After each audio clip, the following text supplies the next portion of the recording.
Hello and welcome to my tutorial on speedrunning Race with Ryan. In this video I'll be covering the mechanics and rules of both full game runs and individual level runs. I won't be going over how to play each level individually, as these are subject to change and it's better to just look at the current world record runs for the optimal routes. Starting off with the most popular category, it's the no skips career run. The goal is to play through all of the 6 cups in order without doing any race skips. The timing starts when you pick the difficulty for the first race and ends when you pass the finish line on the last stage. Playing on hard difficulty is recommended as it's the fastest, however playing on both easy and medium is allowed. Pressing the respawn button at any point during any of the races is strictly prohibited and will immediately invalidate the run. We use real time for career runs and there is currently no auto-splitter made for the game. The other all cups run is the skips run. In this run, a trick called race skipping is used, which is only possible on keyboard. By entering the pause menu by pressing escape, you can quit it by pressing space. If you time another escape press at the right time, you will have performed the race skip, and the scoreboard should appear as the camera zooms onto your character's back. The timing is right before the pause menu disappears after having pressed the spacebar. It is a bit finicky, but with a bit of practice you should be able to get it every 2 to 3 tries. A tip is to, under the in-game settings, set the FPS cap to 60. Setting the FPS cap to 30 or by any other means reducing your FPS to below 60 is against the rules, as it makes the race skip easier. Preferably have an FPS counter in your recording to avoid suspicion. In Steam settings under in-game you can activate an FPS counter. As the race skipping doesn't give you any points, you have to complete at least 1 race per cup, preferably the shortest track. This means you'll have to play Fantasy Park for Pizza Cup and Toy Masters Cup, Toy Shop for Formula Fruit and Hook Prize, and then back to Fantasy Park for Hot Dog Cup and Royal Cup. Next up is individual levels. There are leaderboards for all maps, both forwards and backwards, as well as for the DLC maps. The main difference here is that we use the in-game time shown on the result screen after the race, so make sure to not button mash through the result screen and accidentally miss seeing your time. Also make sure to actually show your time clearly in the recording. The major rule difference is that items are strictly banned from individual level runs. The reason for this is that there is already enough RNG in not getting hit by the NPCs as well as items used by the NPCs. And if we were to allow item usage, eventually someone could get a lucky run with many boost items and the time would be unbeatable based not on skill but on luck. Now with the rules laid down, we can move on to actual mechanics and general tips and tricks. First of all, we have the drift and drift boost. Like basically all other kart races, you can drift and build up charge, and when you release your drift you will get a speed boost.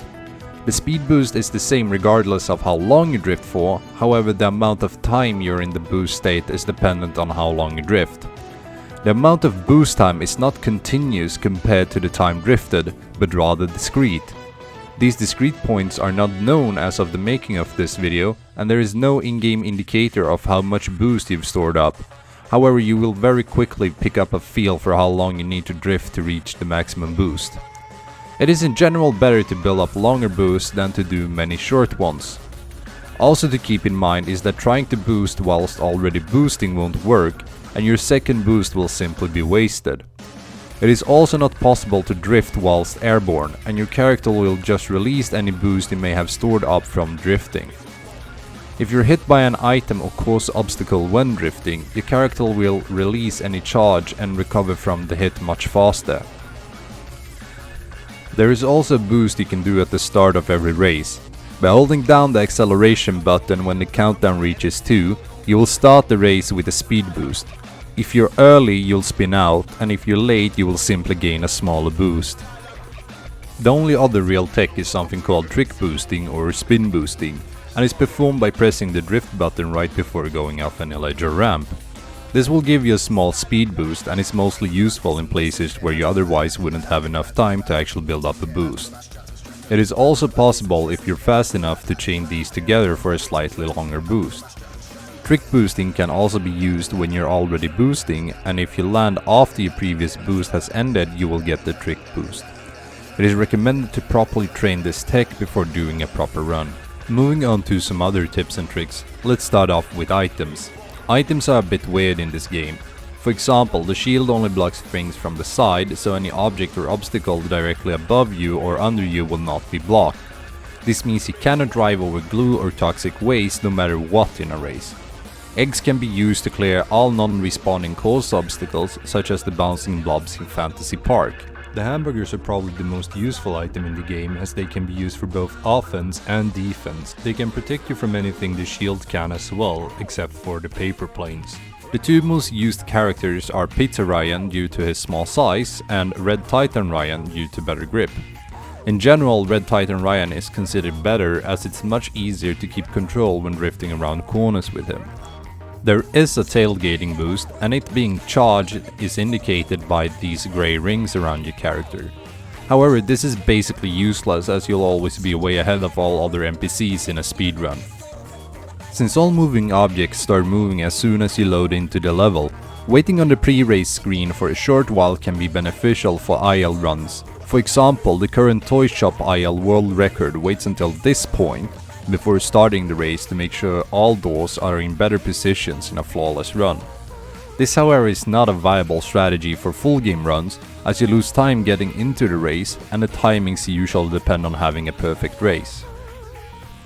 With this, you should hopefully have learned everything you need to know to start speedrunning Race with Ryan. If you have any more questions, feel free to join the Discord as linked in the description, and check out the speedrun.com page for Race with Ryan for current world records.